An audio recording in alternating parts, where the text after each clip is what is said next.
Hello everyone and welcome back to another video from Finance and Crypto Guide.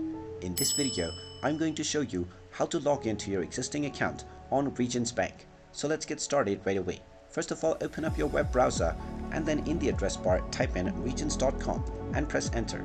You will then be taken into the official Regions Bank website. Now from the home page, in order to log into your existing account, click on the login button and you will be taken into the login portal. Now from the login portal, you will be asked to enter your username.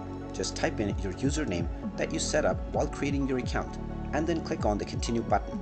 You will now be asked to enter your password. Just type in the password that you set within your account while signing up and then click on continue. Once you click on the continue button, you will be logged into your account on Regions Bank right away. In case you forgot your password, you can click on the forgot password button and you will be allowed to reset your credentials using your email address and your other account information. And there you have it. That is how easy it is to log into your account on the Regions Bank website. If you find this video helpful, make sure you hit that like button and subscribe to our channel if you haven't done so already. Also ring that notification bell to never miss another update from us. Thank you for watching and I will see you again in the next video.